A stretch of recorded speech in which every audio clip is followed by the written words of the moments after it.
Aloha! This Traditions of the Pacific lecture is titled A Young Man in the Stars, Nainoa Thompson, presented by author Sam Low, Ph.D. This audio segment was recorded May 30th, 2013.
It is my pleasure to introduce this event tonight, and greetings to you all. I'm Sam Ohukani Ohi Agan, and I sit on the Bishop Museum Association Council, which is the council of about 20 or so folks that together represent the interests and explore the ideas for the enrichment of the members of the Bishop Museum. Bishop Museum members among us in the audience, welcome tonight, and all of those who are not, we welcome you to join us. I have a few announcements to make. The bathrooms are on that side of the building. If you need to go, that's where they are. Sam Low's book, brand new, hot off the press, is outside on the table afterwards. They're probably not enough for everybody. So you'll probably need to make sure to go out there, and there's a special price tonight from out of the Bishop Museum shop here. So be sure to get a hold of one, and I'm sure Sam will be happy to sign it for you. If you don't know Sam Low, his writing style, his presentation style is just engaging and amazing.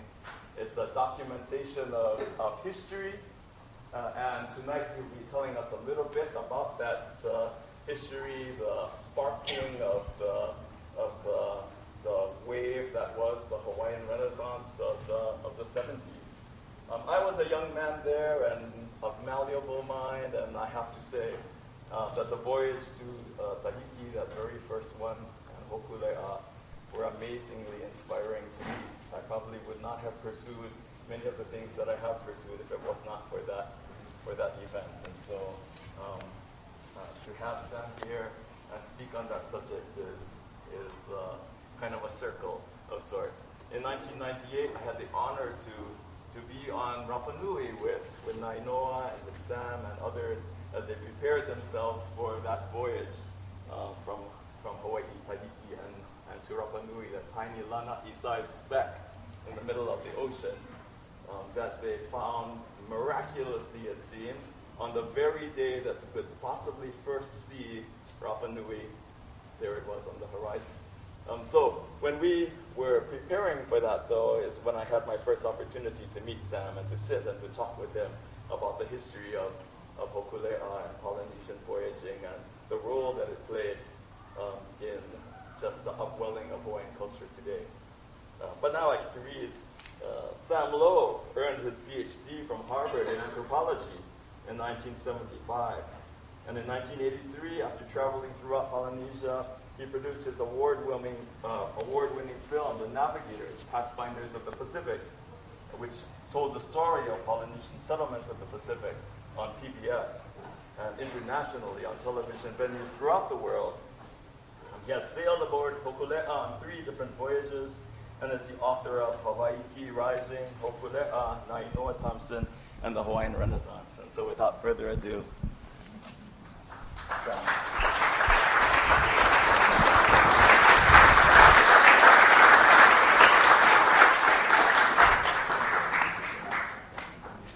It's the two Sam show, I guess. Sam gone, thank you very much. I met Sam on Rapa Nui, and it was, I think, the first time that I've really been engaged with Hawaiian protocol. Sam was spectacular.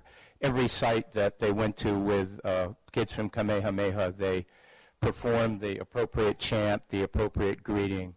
And as you can see, you can imagine what that's like when you're there in the plains of Rapa Nui and the winds are blowing and the moai are there and you hear Sam's chant. It gives you chicken skin. And it does remind me a little bit of that voyage, which was in 1999.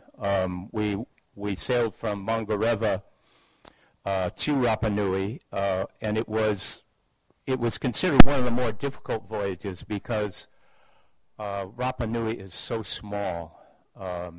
And we were traveling, actually we jumped off from Pitcairn, it was about 1,700 miles, Nainoa navigating, no instrument, no charts, all with what he knows of the stars and what he can remember of where he's been and how he's headed and where he's gone with 2 or 3 hours of sleep a day. And I think it was probably on our 13th day that we got into some bad weather. And the bad weather stayed for about 3 days. Nainoa could not see the stars. So he was navigating pretty much with the wind, with the wave, finding his way without any kind of guiding stars and dead reckoning, unable to check on his latitude with his stars.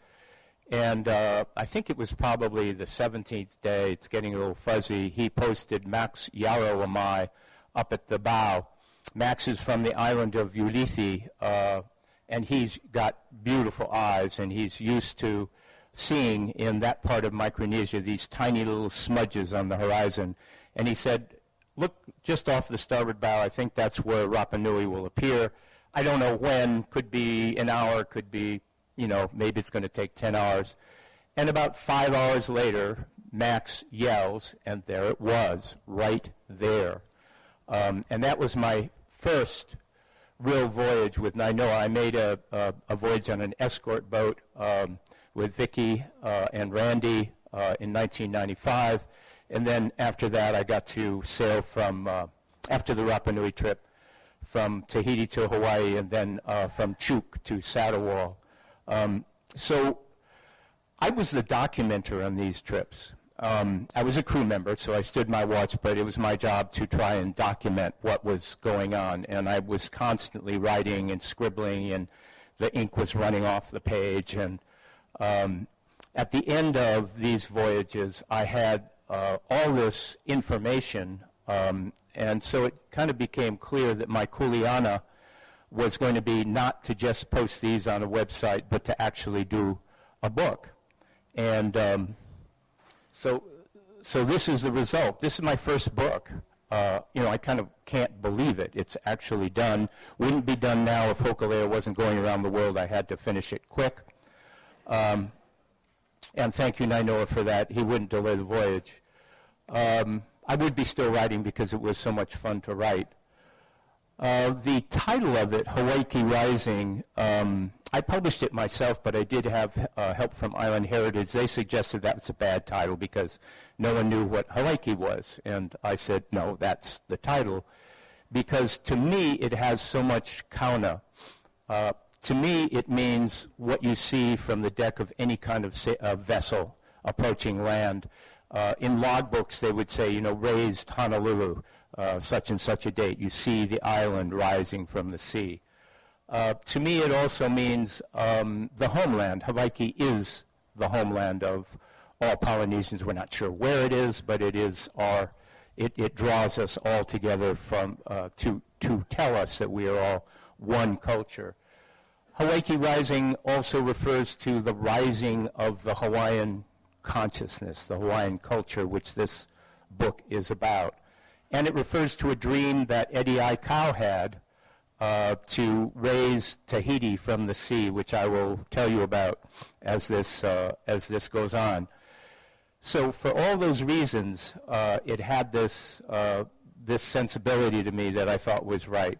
The book is about what the subtitle says, Hokulea Nainoa Thompson in the Hawaiian Renaissance. And I keep getting asked, well, what's it about? And so I boil it down to two things, because you have to, because people's eyes gloss over when I try to tell them what it's really about. I say it's about roots and revival. So it's the story of the Ohanawa'a, the family of the canoe, Nainoa and all the other crew members, seeking their roots through voyaging, seeking to know who they are as Hawaiians. And it's the story of revival as well of our culture. As Sam said, Hokulea was one of those sparks. There were others, many others, but she was probably the most visible back in the 70s of the resurgence of pride by Polynesians in their heritage. Let's see if this works. Oh, yeah. Okay, so the revival, the Renaissance. In order to have a Renaissance, you need to have a decline. And so the first chapter of the book very quickly goes through, and I think it's probably the driest chapter, but I tried to make it readable. Very quickly go through what happened when, after Captain Cook arrived. You know the story. I don't really need to repeat it. New culture, new religion, a new economic system, some fairly systematic suppression of Hawaiian culture, dance, religion, chant, and disease, which led to the decimation of Hawaiian population to the point where in the 60s and 70s it was in danger of being lost. What I tried to do in this book, rather than have it be a dry history, is to rely on the words of the people who lived through this period of time. As an anthropologist, I loved collecting oral histories. I loved interviewing people. It was a way of really getting into their sensibility and their worldview. And I must have spent hundreds of hours with Nainoa, which was possible because I'm his cousin. And so I live next door when I visit, and he can't get out of his house without me being there with a tape recorder.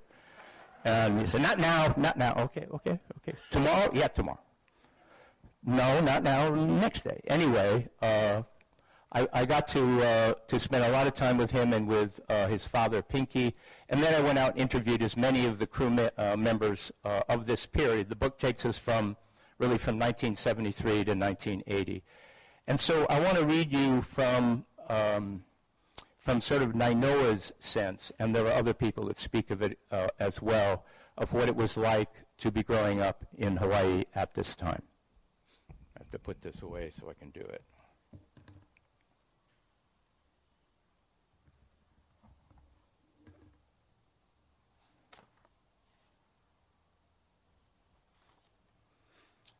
I'm going to mention a woman named Gardy. Gardy is Nainoa's grandmother. When Gardy was 7 years old in 1893, the Hawaiian queen was deposed by haole sugar planters intent on annexing Hawaii to the United States to get favorable treatment for their exported sugar. During her lifetime, Hawaiian religious practices were banned, the language was forbidden in schools, and haole bought up most of the land, divorcing Hawaiians from both their roots and their ability to make a living. The culture was dying. Gardy would talk story, and I would sit there, Nainoa says. She would talk about living with her grandfather, and her whole being would light up. She would become young. Then her conversation might switch, and she would say that when she was in school, she would be beaten by the teachers with sticks if she spoke Hawaiian or danced the hula, and her whole being physically and spiritually would change. Nainoa was sent to private school, Punahou, where he experienced Haole-Hawaiian friction for the first time. On his first day of school, he fought with a Haole kid who pushed his way into a line in front of him. He detected a subtle expectation that Haole students would perform well and Hawaiians would lag behind. Grades, class standing, and SAT tests were taken seriously at Punahou, and Nainoa rebelled. He was afraid of not doing well and thereby confirming the diminishing expectations of his teachers.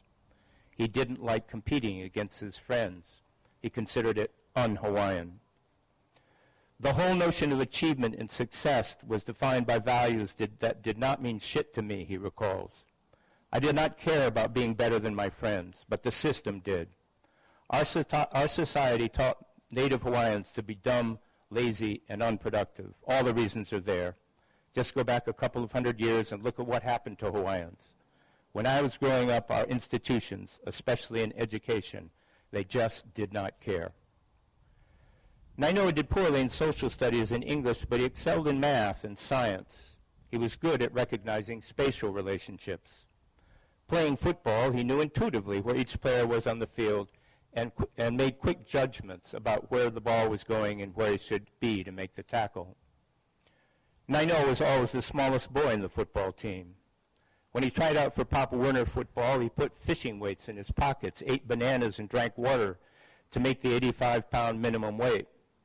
With all that, he was still too light, but was accepted anyway. At Punahou, in spiked shoes and helmets, he stood 5'7".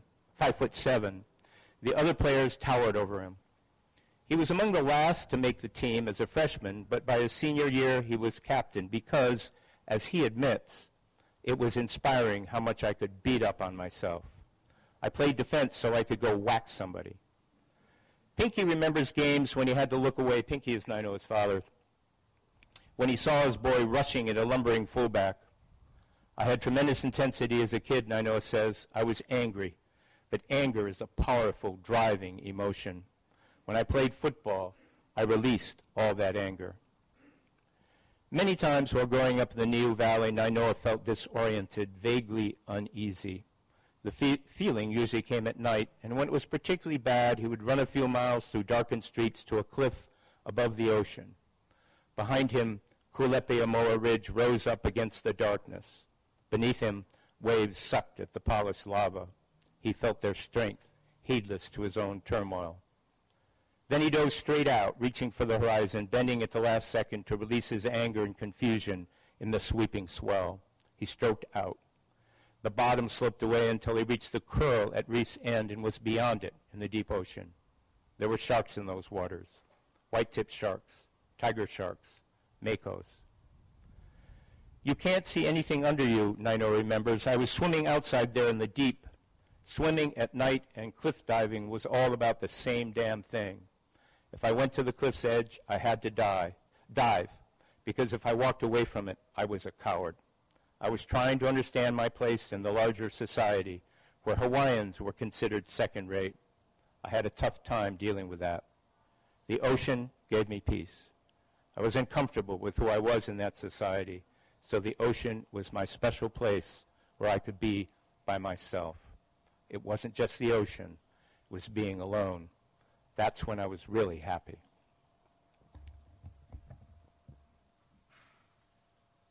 So, as Nainoa would be the first to tell you, being such a humble man and also being quite correct, his advancement to become a navigator and to become involved with the ocean, and to become the man that he was, is due to a number of very important kahu, or teachers, in his life. One of them was this man. I'm sure you all know him, Herb Kawanui Kani, a famous artist who passed away, unfortunately, 3 or 4 years ago, I think. Herb was a commercial artist in Chicago. He was working on the Jolly Green Giant campaign. I don't know if you remember that. Peas, Jolly Green Giant peas. And there were these visions swirling in his head of canoes. And he just had to start painting them. And he started to research, and he sent out letters, and stuff came into his studio in Glencoe. And he began to feel pulled to come back to the islands. He was actually born in Minnesota, Lake Wobegon, that part of Kearns County. But he did return to the islands in the late 60s, and then he came up, he met Ben Finney and Tommy Holmes, and in 1973, they formed the Polynesian Voyaging Society. What all three of them wanted to do was build a replica of an ancient voyaging canoe and take it to see how she would perform. Ben was the scientist, Ben Finney, the anthropologist, and he was really interested in mainly the performance of it. You may remember Kon-Tiki, and there's a new movie now about Kon-Tiki, so unfortunately that myth is going to be spread. But the Polynesians did not come on rafts. It's clear that they came on powerful sailing ships. So Ben wanted to build one, sail one to Tahiti, and bring it back as kind of an anthropological experiment. Herb had a different set of motives, and let me read you a little about that.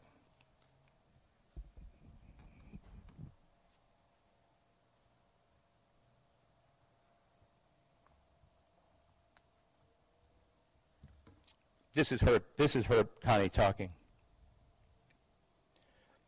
I was interested in what effect the canoe might have on what was then beginning to be called the Hawaiian Renaissance, Herb recalls. I saw the canoe as a central artifact of the old culture because everything in Hawaiian culture was related to the canoe in some way. Our ancestors had to get here by canoe. The foods that were transported by canoe had to be prepared in certain ways so they could be carried on long voyages. Songs and dances involved voyaging or canoes as themes. The canoe was the center of the old culture, the heart of a culture that was still beating. And I thought if we could rebuild that central artifact, bring it back to life, and put it to hard use, this would send out ripples of energy and reawaken a lot of related cultural components around it. Herb considered the Tahiti trip as an important part of the canoe's mission, but it was more important to find out if the canoe was accepted by the Hawaiian people. Herb talking. If Hawaiians accepted Hokulea, we would go to Tahiti, but we would not go if they did not accept it, because I felt then it would be just a stunt, would not have any real meaning. The only way to find out what Hawaiians thought, Herb figured, was to sail Hokulea to each of the islands and see how they reacted to her. And here's what happened. We came into Honaunau Bay and dropped the hook, and the next day people started coming and coming and coming, Herb recalls. I thought the island was going to tilt. You could not see a rock. It was all solid people. They weren't doing anything. They weren't waving. They were just sitting there looking at the canoe. There was some kind of communication going on between the canoe and the people. It was wild. It went on for a couple of days. The faces would change, but the crowd was still there. Wherever we went, it was that way. That's what told me everything was all right. The crew noticed it too, a kind of reverence emanating from the crowds that gathered to greet Hokulea. Billy Richards got on board at Honaunau, and he remembers the crowd's reaction as a kind of stunned silence, as if they were in the presence of, as he calls it, the spaceship of our ancestors. Hokulea evoked something deep in people everywhere we went, Billy recalls. It was interesting. The Honaunau people were coming to picnic, bringing their families down. We asked them to come on the canoe, and no, it was just enough for them to see it. When Hokulea sailed into Honaunau, she fulfilled a prophecy that had been given to Auntie Clara, a respected Hawaiian elder. One day, her grandfather told her, you will see a Hawaiian double canoe sail into the bay. And so it was.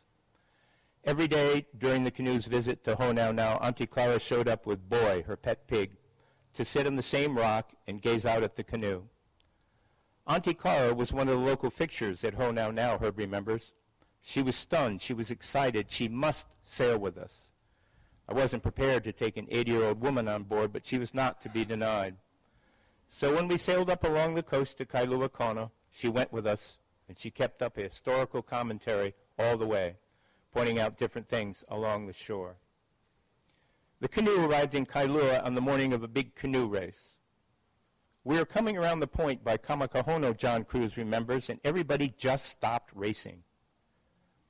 They were going around a turn, and they saw this big canoe, and they just stopped the whole race. They were in awe. They put their paddles up like in a salute. When Hokulea docked in Kailua, Tavataupa was working at the Kona Village Hotel, carving intricate ki'i and doing general maintenance. Tava was born in the Marquesas. When he was a teenager, he traveled to Tahiti to learn to carve ki'i from an uncle. Papeete, the capital, was a place where young Tahitians liked to rough up boys from the outlying islands, so Tava learned to box. When I went boxing, I got proud, he recalls. I was amateur, 6 rounds. I won't drink anymore. I exercise, forget kid stuff.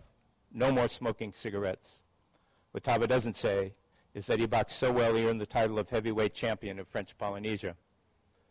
After Tava had immigrated to Hawaii, he settled down to become an American. He expected he might lose some connection to his Polynesian roots. But when he saw Hokulea, the opposite happened. It all comes back to me, he remembers. My ancestors. I feel my ancestors all around me.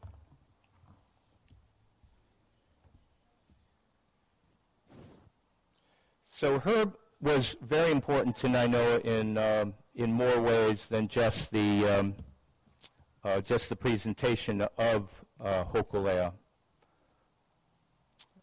In 1974, when he first met Herb, Nainoa Thompson was 20 years old. He stood about 5'10". He was slender, obviously an athlete, a swimmer, canoe paddler, surfer, football player. Jet black hair extended below his ears. He had a gentle manner that suggested an unself-conscious humility. When addressing others, he looked them in the eye, listening intently in a way that encouraged conversation. But it was often difficult to get him to talk about himself. Some considered him a little shy.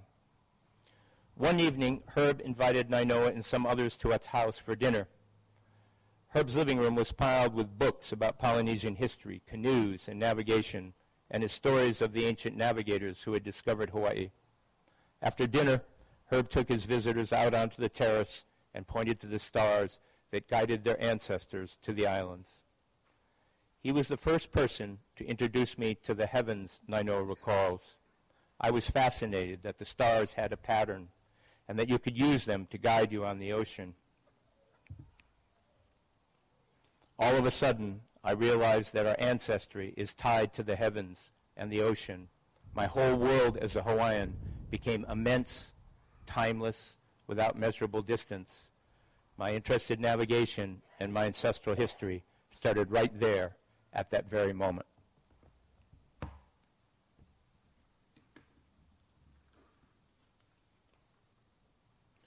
Now, another really important, I got to keep doing this, sorry. Another really important teacher for Nainoa was Mau Pialag. Most of you people probably know about Mau, but he was one of the last of a generation, really, of navigators in Micronesia. He lived on this tiny island, Satawal, which is about a mile wide, mile in diameter. And this is one of many little islands that are sprinkled across Micronesia, the Caroline Islands. This is about 400 or 500 miles south of Guam. There are about 500 people who live on Satawal. They raise chickens, they raise pigs, they have dogs to eat, and as pets. They have taro and breadfruit, but it's not enough. And if they weren't able to sail, they would starve. Mao made that very, very clear. They sail vessels like this called proa or va'a sarak. They are made of materials on the island. There is no metal in them. They are tied together with sennit rope. Each plank is carved to an exact shape. They're caulked with coconut husk and breadfruit sap, and they're fast, and they're stable, and they're beautiful. And it is still an ongoing tradition, or was in the 70s when Mao was invited to come to Hawaii to sail Hokulea. One of the things that, this is a picture of Mao in his canoe house on Satawal. And he has around him some students, and he's teaching them the star compass. The star compass was the center of the wayfinding technology that he used, of being able to find direction at sea. That circle there, you see 8 lumps of coral, and in between there are more. They define 32 points, just like our compass, and in fact, that may have been a different configuration before they did see our compass, but it doesn't matter. 32 points, they define the rising and setting points of stars that he finds his way at sea. And he was the first to introduce Nainoa to the star compass. Now here's what it looks like at sea. Can you see this? Let's see. I just put this piece of animation together. Let's see if this makes some sense. Oh, no, wait. Stop.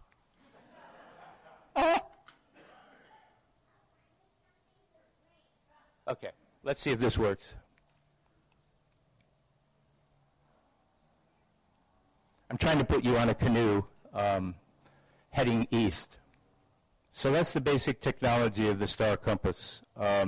It's simple, but in order to use it properly, you have to memorize dozens and dozens and dozens of stars for different seasons of the year. Now, Mao came to Hawaii in 1975, and he took Hokulea as a navigator to Tahiti in 1976, navigating in the old way, no charts, no instruments. And that voyage, as Sam Gon said, this is the arrival in Tahiti. There's about 17,000 people in that crowd, half the population of Tahiti. And as Sam said, this started a spark in Hawaii and in Tahiti that would grow and grow and grow. And it began to stitch together these different islands to the point where today there's something like 25 voyaging canoes in Polynesia. Nainoa was on the voyage home. Now Mao departed and went back to Satawal. So he was pretty much on his own. He had hoped that Mao might continue to bring the canoe back to Satawal, but that didn't happen. And I have his log. He gave me his log, which was wonderful in writing this book. He's Nainoa. You know, he's 20 years old, but he's there looking at everything, trying to write down everything that's going on, coming up with suggestions for how to re-rig the boat. He's never sailed on one before, but he's got ideas. He used the star compass, but only in company with a magnetic compass. He would look out in front and see how the stars were rising and set his course by the magnetic compass, then cover it and steer maybe for an hour. So he was practicing all that. One of the things that he noticed as the canoe moved north was when you arrive at the equator, that's the first time that you can see Polaris, or the North Star. Polaris is a star that never moves. The Earth's axis of rotation points at it, so it is stationary. And as you move north, Polaris seems to rise. Here's what it looks like from 10 degrees north. And here's what it looks like from 20 degrees north, about the latitude of Hilo. So he observed this. And he was wondering if there's a possibility of actually using Polaris as a way of measuring your latitude. Now, one thing that's really convenient about Polaris is that, and in fact all stars do this at their meridian, but Polaris is the easiest one to talk about, that for every degree that Polaris rises above the horizon, you have gone 1 degree of latitude north. So if you can actually measure the height of Polaris, then you know what latitude you're at. You know your position, north or south in the globe. So he began to experiment with this, and he did it on the first voyage, and then later what he actually did was calibrate his hand so that he could use it as an instrument. He did that very simply. He got a friend who knew how to use a sextant. He didn't. He doesn't know anything about Western navigation. To put marks on a telephone pole, and then to put a mark on the ground, and he would stand with his hand away from that pole and then calibrate it to actually make it into an instrument. So this is what it looks like. Take a look at, I think it's, you see where 20 degrees is? It's right there where that forefinger where his nail, right about halfway through the nail. So if you want to know whether or not you're at helo, you do this. There it is. You have to be careful, of course, to keep your hand just so, because if you move it, you know, you can go way off. So it does take a little bit of practice. He also calibrated his hand on the horizon like this. And here's what the landscape of his hand kind of being used as an altitude measurement looks like. Take a look at the 10-degree mark there. And here's Polaris. And here's 10 degrees north. So this was one of Nainoa's first attempts to start to deal with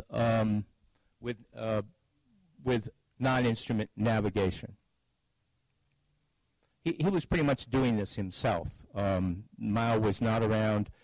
Mao was a wonderful and magnificent teacher, but I don't think everybody appreciates how much of this Nainoa did totally on his own. In 1978, the Polynesian Voyaging Society decided to make another voyage to Tahiti, and this is training on board the canoe. Nainoa was going to be on the canoe. He was going to be a navigator in practice. And while training, Nainoa met this man, Eddie Aikau. And here's a description of Eddie from the book. Also among the crew candidates was one of Hawaii's most famous surfers, Eddie Aikau. During the 10 years he had served as head lifeguard at Waimea Bay, one of the most dangerous beaches in all the islands, his supervisors credited him with over 500 rescues. In 1971, because of his daring and disarmingly humble demeanor, he was voted lifeguard of the year by his peers. Others may have surfed the monster waves at Waimea, but Eddie was the man to perfect the ride. He'd take off in a big, scary wave, and he'd be gliding down it with the biggest smile you ever saw, says Clyde Aikau, his younger brother. Eddie belonged there. It was his home.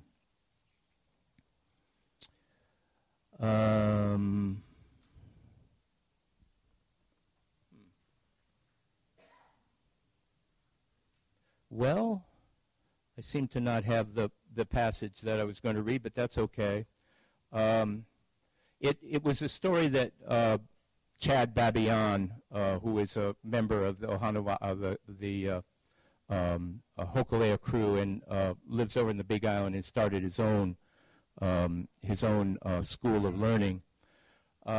He remembers meeting Eddie. He came from the Big Island. He wasn't a well-known guy, and he went into this meeting of potential crew candidates for the 1978 voyage. And he was shy, and he was young, and he saw Eddie, and he saw these big wave surfers, and he said, I don't belong here. So it was when the meeting was over, he ran to get out, and he ran into the elevator to be the first one in so he could get the hell out of there because he knew he wasn't going to be chosen for the crew. And Eddie got in with him. And Chad says he was just trying to make himself look invisible. He's backing up against the back of the elevator like this, sort of moving away from Eddie. And Eddie looked at him and reached over and said, hey, brother, we're going to be trying out for this crew. More better we start out by being friends. And that was the kind of guy that Eddie was. There's a lot of folks that talk extremely with great aloha about him. The canoe set off in 1978. I'm sure you all know the story. It was a terrible night. It was dark. It was about 40, 50 knot winds. Almost a full gale, really. They shouldn't have gone, but they did, and the canoe capsized. There were a number of people on that crew that were starting to suffer hypothermia, were going into shock the next day, and then Eddie demanded from the captain that he be allowed to see if he couldn't rescue his crew, and he took off in the dark with spume so thick he couldn't see landfall, and he was lost at sea. And this became one of the most dramatic and difficult times in the history of the Polynesian Voyaging Society. Will Kaselka, who I'll talk about later, is talking now. He was a person who worked here. I didn't see Nainoa for at least a month after he came back, Will Kaselka recalls. He was mourning. He was encapsulated in his grief. He felt guilty. I didn't want to bother him. Nainoa continued to go out in his skiff to watch the night sky, but even the stars seemed to have changed. Nothing seemed real anymore, he remembers. The idea of navigating or voyaging was gone. When we lost Eddie, the feeling of shame was so strong. How could we go on? Then Nainoa recalled a conversation. Remember the kauna in the name? Then Nainoa recalled a conversation he had with Eddie after one of the crew gatherings in Honolulu. He told Eddie about his dream of learning to navigate and the insights Nainoa told Eddie about his dream of learning to navigate and the insights he was gaining by watching the night sky. Eddie listened intently, murmuring approval. I've got a dream too, Eddie said. What is it? My dream is about this voyage. I want to see what my ancestors saw. I want to see Tahiti rise from the sea. To see Tahiti rise from the sea is a powerful dream, Nainoa says, and it means you're approaching an island by sea, and as you get nearer, it appears to rise up from the ocean surface. That's what our ancestors saw when they voyaged to Hawaii and back to Tahiti. That's what I think Eddie meant, that he was going to sail in the path of his ancestors and raise Tahiti from the sea. That's a powerful vision. Eddie gave his life for that vision. There's a slight pause here. When Nainoa wanted to talk with his parents, he would walk up to their modest ranch house in the Niue Valley and sit at their battered Formica kitchen table. While the men conversed, Laura often shared her views as she labored over a steaming pot of rice. My parents helped me think through my choices, Nainoa remembers. I could have gone to the other side and said, yep, too dangerous, put the canoe in the museum. They allowed that choice, but they made me think it through. My father asked a lot of questions. He asked me what I thought was important. He talked about beliefs. He wanted me to think carefully and encouraged me to make a decision about my role because the officers on that voyage were devastated, so they backed away and there was nobody emerging as a leader. Eddie's loss was consuming. It resurrected all the anger in me, but what was I going to do with it? That's when I chose to fully commit myself, to take full responsibility. I'm not going out there just to learn. I'm going because of Eddie. Eddie made a courageous decision and went for help. He wasn't afraid to fail, so how could I be? That was personal. It became an obligation deep inside of me. Pinky, and I'm not going to read through this part, Pinky Thompson was the person who stepped in at this moment of crisis. The canoe could have been put up in a museum. There was a lot of feeling that it was just plain too dangerous. There was a lot of political problems with what would happen if this happened again.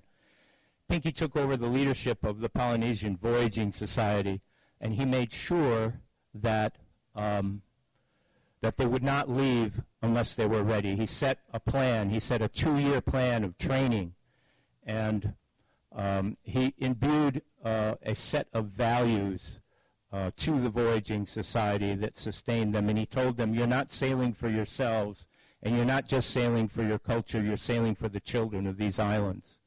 This is your kuleana, this is your duty, and we're going to do it right this time. So he put the Polynesian Voyaging Society, after this devastating event, back on the right track. Nainoa began to study the stars once more to prepare himself to be the first Hawaiian in perhaps 1,000 years to actually attempt to sail Hokulea to Tahiti. And think of what the risk was.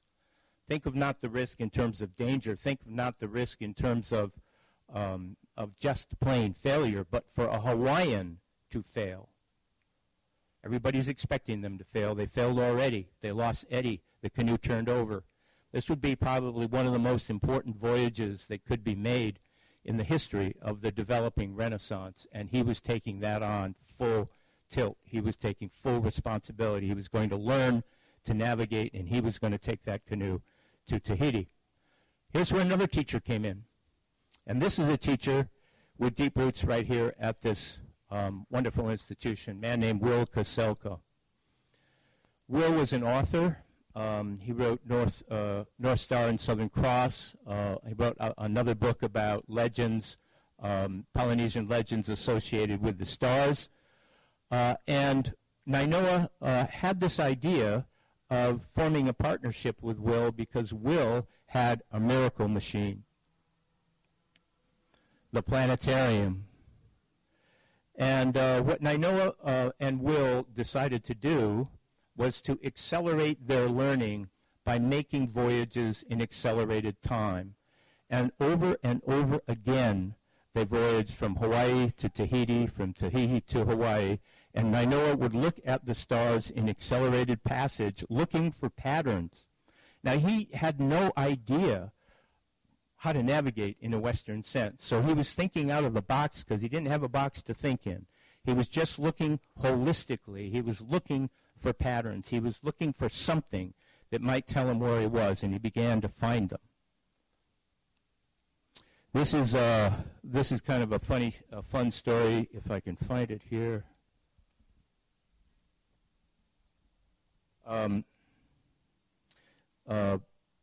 Will would turn the planetarium on, and Nainoa would lie down on the floor in a sleeping bag, and Will would go out and lock the door behind him and say goodbye to the guard like everything is cool. And Nainoa's in there, you know, with a jug of water and a sleeping bag, and the planetarium's whirling, and these stars are going over and over. And he did this for many, many nights, just being with the stars. They were replicated stars, but they did their job.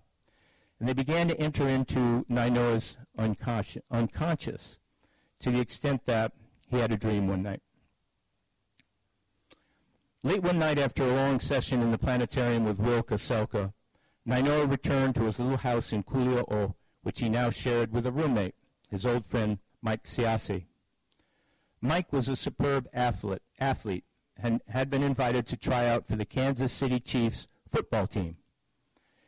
He needed to train, but he was prone to party if given the chance. Nainoa's monastic existence provided a kind of insurance against these proclivities, so Mike moved in and slept on the floor. Returning from a session with Will, Nainoa stepped over Mike's slumbering form and went to bed, his mind filled with visions of wheeling stars. I was sleeping, he remembers, and I saw the Southern Cross moving across the horizon, and there was a pattern there I had not seen before. Top star to bottom star to the horizon. It was absolutely clear. It was so clear that he leapt out of bed, dressed in his underwear, jumped over Siasi, and sprinted down the road toward Kuli'o Beach Park, where he expected to see the real Southern Cross. I ran past all the streetlights to Kuli'o Park. There it was. Not only was the pattern in my mind, but it was physically there in the sky. Nainoa returned to the house, retrieved a ruler and some paint, and ran back to the park, still in his BVDs. Mike chased me. Now there were two guys running down the street in their underwear. Mike had no idea why I was running. "What the hell are you doing?" Mike said. In the park, at the edge of the beach, a sign was affixed to a tall pole, "Danger, no swimming." Nainoa sighted along the pole at the upright Southern Cross and painted 3 lines on the pole, one at the horizon, one to mark the bottom star in the cross, and another to mark the top star.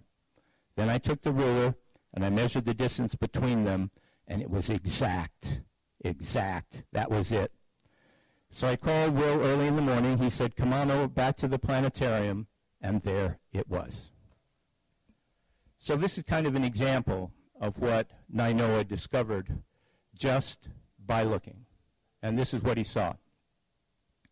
So here's the Southern Cross. As you all know, it rises in the east. It's a circumpolar star, so it describes a circle across the sky. It rises in the east and looks like this. Here it goes. This is what they call crossing the meridian. Most of you know this, but it's the highest point of rising of the Southern Cross, and this is seen from Honolulu. So what Nainoa saw was the top star directly over the bottom star. Both stars crossed the meridian at the same time. He saw the distance between the top star and the bottom star, and he also saw the distance between the bottom star and the horizon. They were exact.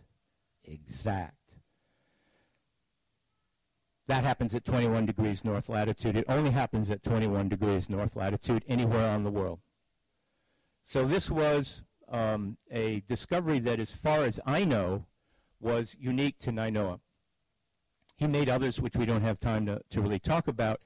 But what he was doing was looking for patterns in the sky, and I think he discovered those patterns that our ancestors must have used, because they spent 1,000 years looking at this stuff. And if you make a voyage from Tahiti to Hawaii, what you see is a Southern Cross very high in the sky, going like this.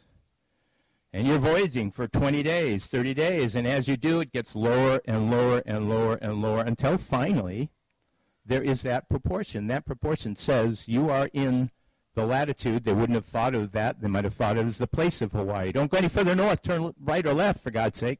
You're here. It's got to be there somewhere.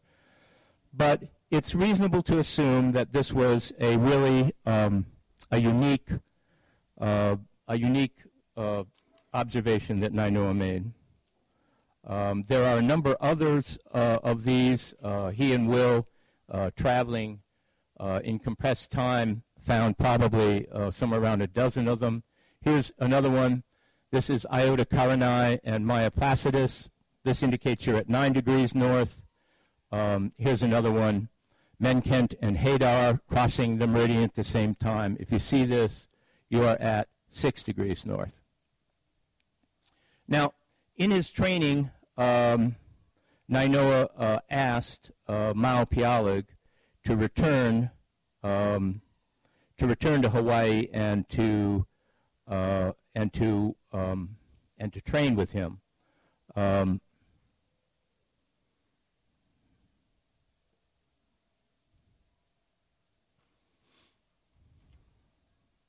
Nainoa knew quite a bit about the stars. He might have even known, he surely knew more about the stars in the latitudes that he was sailing in, because Mao sails further south around 10 degrees north latitude, and because Nainoa had the planetarium.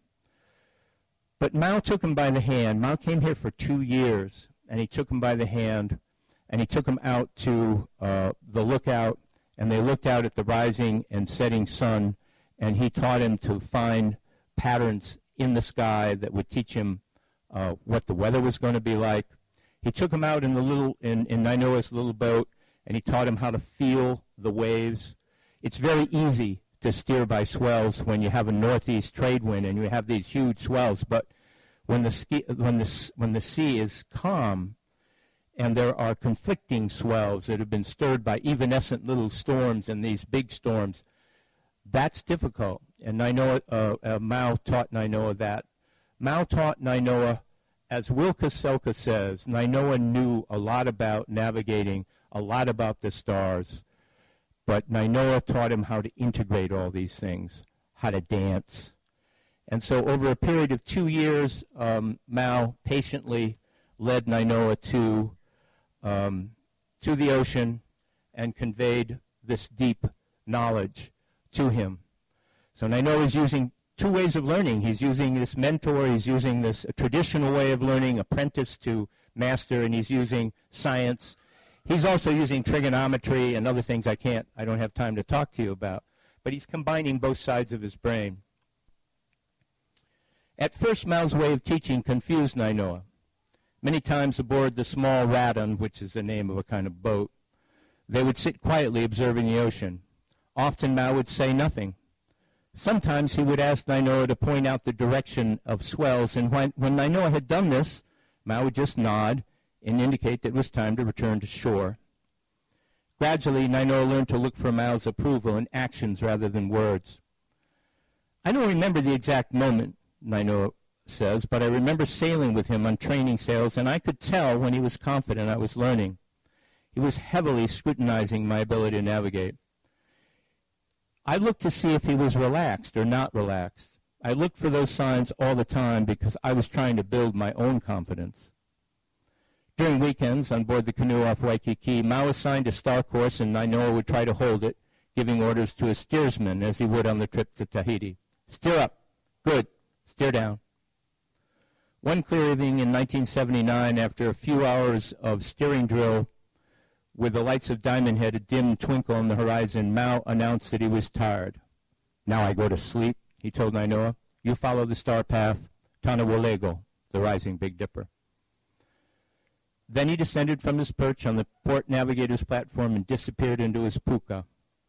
It was a huge compliment to me, Nainoa recalls.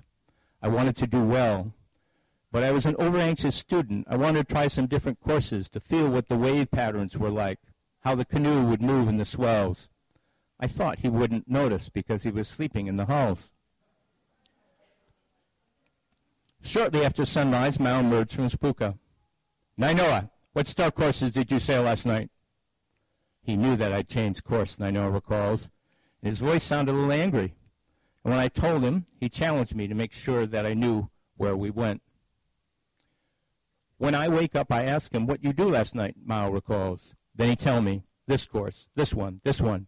Then I look, some good, some no good, some right, some not right. Then I told him, almost exactly, but some not too good. He actually knew each course I steered, Nainoa recalls, even though he was lying in the hull. Somehow he can do that. You know the sound, Mao explains? The swell sound? The swells hit the canoe. The sound is not the same. When I was down below, I'm hearing that. The sound of the waves is changing when the canoe goes different directions. And I know because the canoe is moving not the same. It was a lesson from the master, Nainoa says.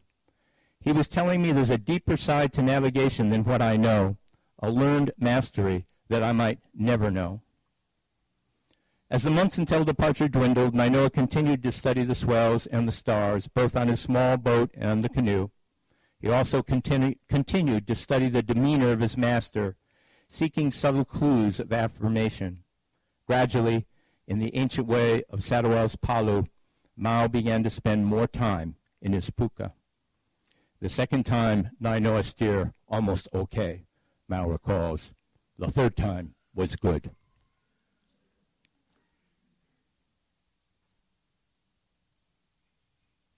Okay, so the 1980 voyage, this is the acid test. Nainoa is going to be the first person to steer a canoe, to guide a canoe from, the first Hawaiian to guide a canoe from Hawaii to Tahiti in, who knows, perhaps 1,000 years.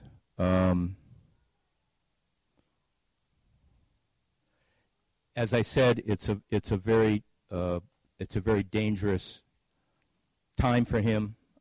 If he fails, it will be a disaster for the Hawaiian resurgence of pride. He'd spent 2 years studying, and he felt he was ready, but there was one part of the voyage that he was really afraid of, deeply afraid of. He knew that if he could see the stars, he could find his way. He knew that if the swells were clear, he could find his way.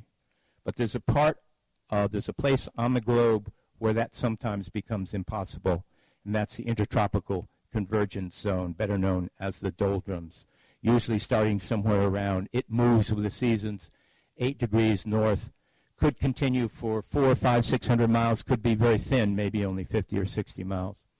So as Nainoa guided the canoe south, he was doing fine. The days were ticking by, and he knew he was getting down to 10 degrees, then 9 degrees, then 8 degrees north, and he saw it. It was a curtain of cloud. And his instinct was, let's turn around and go home, or let's wait for it to go away. But he didn't. He continued. This is what happened. With the evening came the squalls. The wind accelerated. Heavy swells puckered the ocean. The wind was shifting, Nainoa recalls. The waves were shifting. The stars were gone. The rain was stinging cold because it came from so high. Hokulea leaned against her lee hull and plunged forward. All around the darkening horizon, too far away to hear the accompanying thunder, lightning licked at swirling knots of cloud that blotted out the moon and concealed squalls that rushed the canoe. A little before midnight, terrific gusts shook the canoe, driving rain violently across her deck. Swells crashed aboard. "Tighten the backsail," Nainoa ordered. "Sheet in the foresail."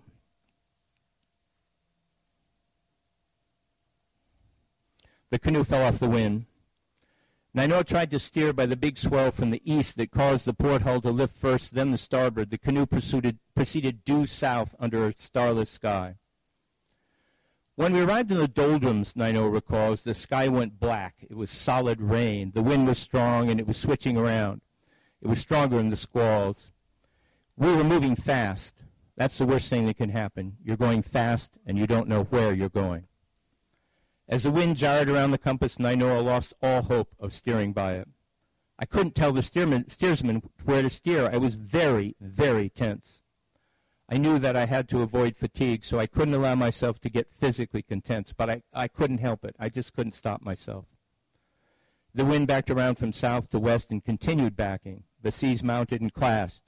Nainoa lost all sense of the swells. Big seas, Harry Ho remembers, a lot of wind and dark. Oh, man, was it dark.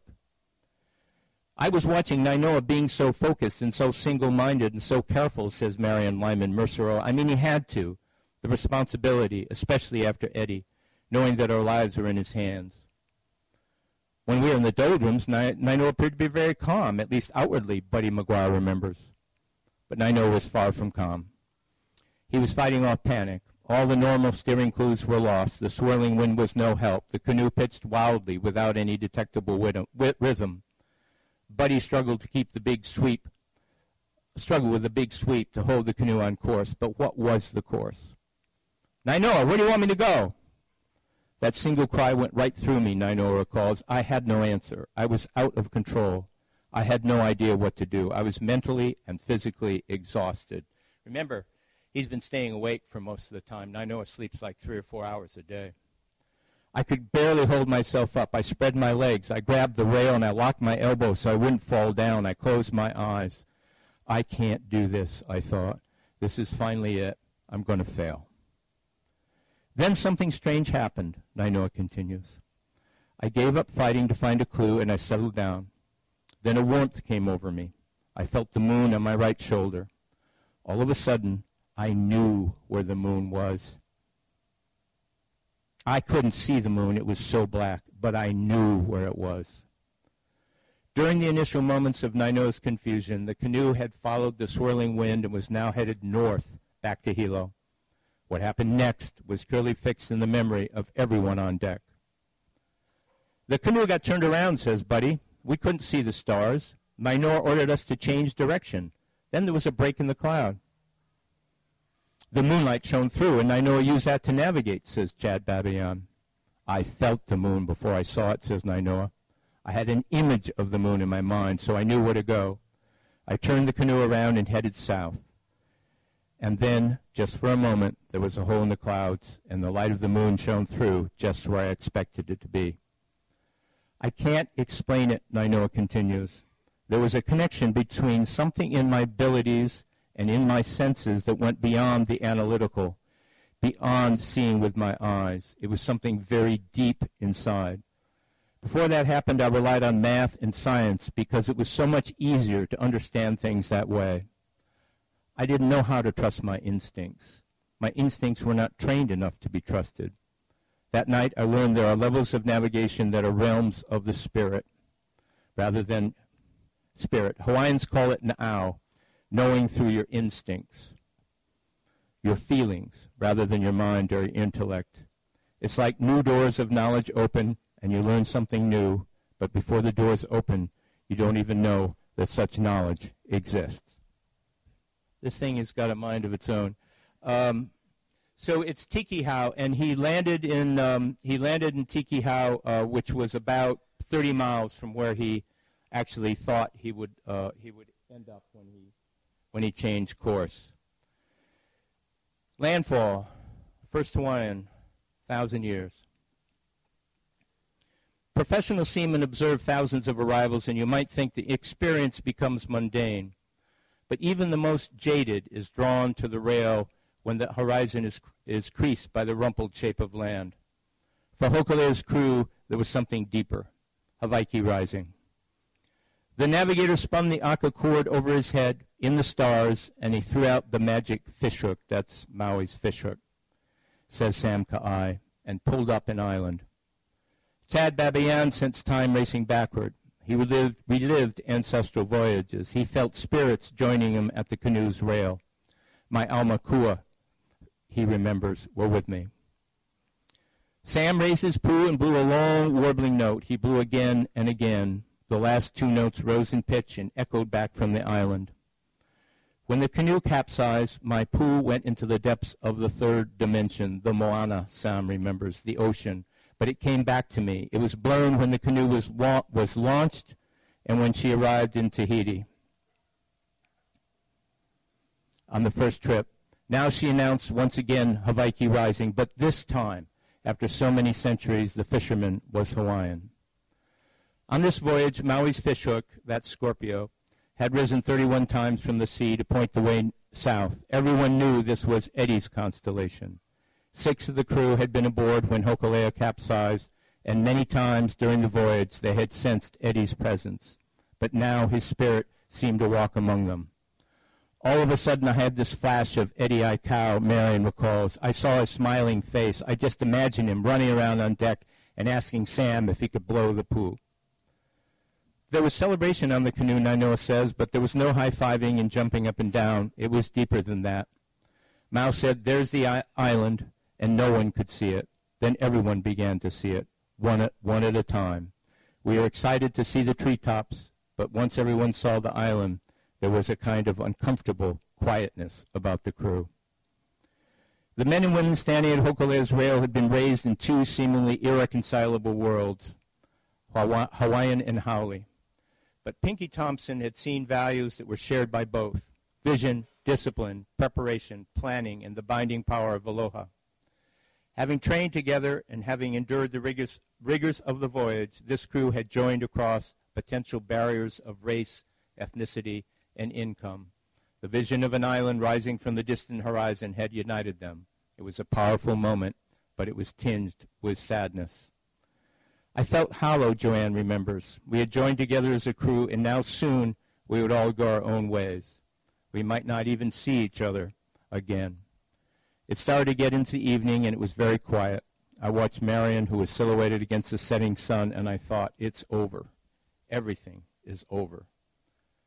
Quiet by temperament and his respect for the powerful ocean world he had inhabited all his life, Mao's outward recognition of this landfall was subtle, but it was a powerful moment nevertheless. One of his students had followed the ancestral sea path to raise an island from the sea. Later, back in Hawaii, Mao would tell Nainoa that this was a culmination of his life as a navigator. "I am proud and happy for you," he said, "but I am more happy for myself because I am your teacher." The secrets that Mao received from his father and grandfather had been carried down from the earliest settlers of Satawal. Passing them on went beyond a duty, a kuleana as Hawaiians would call it. It meant a kind of immortality. A master navigator lived on in the sound of voices chanting in the canoe house, his students conveying his knowledge to new generations. Mao told me, Nainoa recalls, that a navigator is never really considered a master until he passes on his skills to his students. So, jump forward about, 30 years. March 2007, Mao is ill. He's having kidney problems. In that period of time, Hokulea's voyaged 140,000 miles. 15 or 20 canoes have been built throughout Polynesia. Navigators have been trained in Hawaii and also in Micronesia. When I made a film with Mao called The Navigators, I asked him a question which was kind of a throwaway question. I said, "Why do you want to make this film?" And Mao looked at the camera and he said, "I wanted to make this film because I'm afraid that navigation will die out on my islands. When they see the film, they may understand how important navigation is and want to learn more of it." That was the last line in the film, naturally. But it was stunning because I thought I had come to Satterwell to film Mao as a representative of a tradition that once was common throughout the Pacific. And I thought he was there just out of curiosity. Whether Mao knew exactly what he was doing. He knew that if he sailed on Hokulea, he knew that if he made movies, and he made more, and he worked with other authors, he knew that if the word went out to the outside world, and the outside world started to value his knowledge, then his world would too. His society was being destroyed by all of this culture and artifacts coming in from the Western world. What if he could convince the Western world that they should learn navigation? What would his people think of that? He was an extremely smart person, and he used every weapon he could to preserve his culture. So here we are, March 2007. Mao has called sailors from Hawaii to go to his island for what is called the Pro ceremony. There are 5 navigators from Hawaii. This is Bruce Blankenfeld, one of them. And even more importantly, there are 14 Micronesian navigators that he has trained sufficiently for him to feel that he can pass on this. It's like a doctor's degree. It's a master navigator's degree in a sacred ceremony. This is Shorty Berleman from the Big Island. He is a master navigator, and he's being blessed by Mao. And this is a photograph of Mao after the ceremony. And now I just want to read you the last little bit of Nainoa's memory of Mao.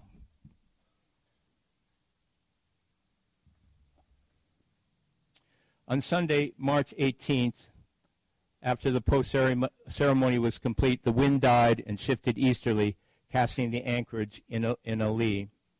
Outrigger canoes were drawn up on Satterwell's sheltered shore beneath lofty canoe houses. Well, wait a minute. That's not it. Hang on. The following morning, Satterwell's Hawaiian visitors packed their bags and carried them down to the beach, where small boats would ferry them off to Hokulea. It came to that dreaded moment when it's time to say goodbye, Nainoa recalls. There was a crowd of people in Mao's house. I wanted to see him last, to spend a quiet moment with him. Finally, everyone left. Mao was tired. The prognosis that he might survive, even though through that year, seemed doubtful. I did not know how to say goodbye. He did not know how to say goodbye. It was awkward. So we just said, "See you later." And I left. I walked down the beach. I was stumbling, kind of weaving. I stopped and I said to myself, "This is all wrong." I turned around and ran back to Mao's house. "Mao," Nainoa said, "you taught us to sail, so when we sail, do you sail with us?" Mao nodded. "If we teach navigation, do we teach you?" "Yes," Mao said. "So if we teach navigation, then you will be with us forever." Mao smiled and nodded. Maybe that was the reason why he gave us Po, Nainoa thought, to make sure that we would be together forever through his teaching. Then we embraced in a special kind of way, Nainoa recalls, and I walked out of the house. It was a sunny day. I looked back into his room. It was all in shadows. The windows were all backlit. And I just saw Mao sitting there, just his silhouette, all by himself, alone. A few hours later, aboard Hokulea, Nainoa watched Satterwell slip slowly beneath the horizon. In March of 2008, Mao presided over one last ceremony for Maori navigator Hekanukumai Busby, the builder of Te Arere. On July 12, 2010, Mao passed away on Satterwell.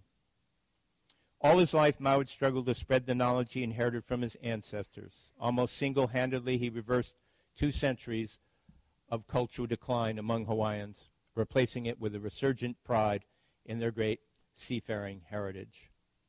Today, Alingano Maisu sails among the Caroline Islands. That's a canoe that Hawaiians gave to Mau, captained by his son, Cesario Sewalur, to carry on Mau's mission of reviving his own seafaring culture.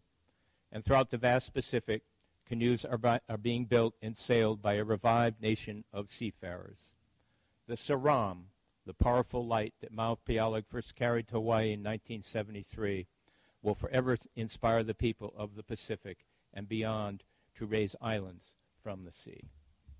Thank you.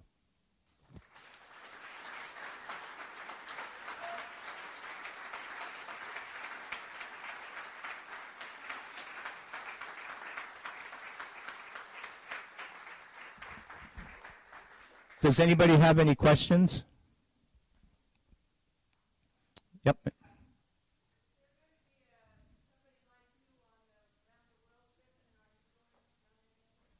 I'm being asked if there's going to be a documentary like me on the round the world trip, and if I'm going. I'm not going. I went out to Saddlewall for that ceremony, and I was pretty logy out there. And when I got back, 10 days after I got back, I had a heart attack. So I'm very happy I didn't have it there. And I'm not in good enough health really to put a mission like that in danger. But yes, they're training a number of documenters, very good writers. There'll be professional writers on board, one for each leg, and then a documenter from one of the voyaging societies. So the whole voyage will be well recorded. Plus, there's a canoe going along with her, another canoe that will be, whose main job will be to broadcast what's going on at each port of call and as the canoe is voyaging. So they're going to have a great deal of connection via the net, via television, all kinds of ways of bringing people on board the canoe. Good question. Thank you. Yes, ma'am.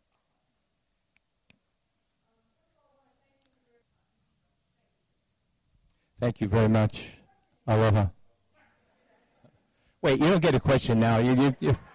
You've already, these cousins, you have to be careful with them. My father was, I've been asked to talk a little bit about my background. I won't bore you for long. My father was raised in the Big Island. His father was Rawhide Ben Low, who was a famous cowboy on the Big Island, grew up in the Parker Ranch, started Pu'uvava, and kind of reminds me. Let me tell you a fun story.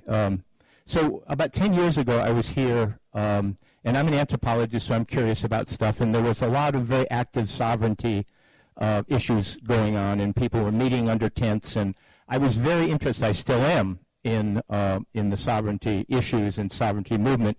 So kind of naively, I went to one of these meetings with my notebook. I always have a notebook, and I'm always writing and recording. And I'm coming from New England, so I'm pretty pale. And I'm sitting in the back of this tent, and I'm scribbling. And so everybody's looking. Who is that? They actually thought I was a member of the Twig Smith family, which is, you guys know, so I didn't even know who that was. So I'm sitting there, and this large Hawaiian lady came over to me, and I'm scribbling away, and I look up. She's bending over, and she says, "Who are you?" And I go, I'm Sam Low. And she says, "Low? You're Low? Do you know Eben Low?" I said, "Yeah, he's my grandfather." "Hey, everybody, Eben Low's grandson." And so there was this big kind of applause, and it was all right. If you are related somehow, you're okay. And we can all find relatives. I just want to tell you one other story. My father was sent away to school when he was 17. He had a distinguished career as an artist and a museum director. He never returned home until I was going to come here. I came here in 1964, first time. I was a Navy officer. I'd asked to be stationed out of Pearl. My father embraced me, and he said, "I will see you in Hawaii." And I took off in my Volkswagen. I was driving across country to San Francisco, and I was going to ship my car over to the Navy. He died that night. So it was a real blow, but I like to think he's here, obviously. You can probably all see him. If you can't, he's right here. And so I return for him every time. And when I sailed on Hokulea for the first time, I went out in a little boat with a vial, a little bottle, and I collected some water off where we had put him in the ocean, put it in my pocket, went over to Mangareva, got on the canoe. And every now and then when he would light on my shoulder or when something would happen, I'd go up to the bow and pour that water into the Pacific. I didn't need to. He was already there. But it was just a kind of expression of coming back for him. So I guess that's good enough about kind of my relationship to my father and to these great islands. Any more questions? Yes, sir. Yeah, the question is, do we use charts or instruments, right? Is that what or just charts? Any documents? Well, there are charts on the canoe, and the charts are in a box, and they are not taken out of the box. They're in the box because we have an escort boat with us, but if we were to get separated, and if there was any hint of danger, the non-instrument part of the voyage would be broken. We'd break out radios, we'd break out compasses, we'd break out satellite navigation devices and proceed, because safety is the most important. But yes, we do have we do have charts on board, but Nainoa does not use them, nor do any of the other navigators in training. And there's writing instruments on board for people like me, but Nainoa does not use them to navigate. So it's all done mentally. He doesn't jot anything down. He doesn't figure. It's all done in his head. Thanks. Good question. Everybody ready to quit? Mahalo for listening. If you have any questions or comments on this or other online audio programs, please visit us online at www.bishopmuseum.org. If you like us on Facebook, you'll be alerted when new programs are available. Ahui ho from the Bishop Museum.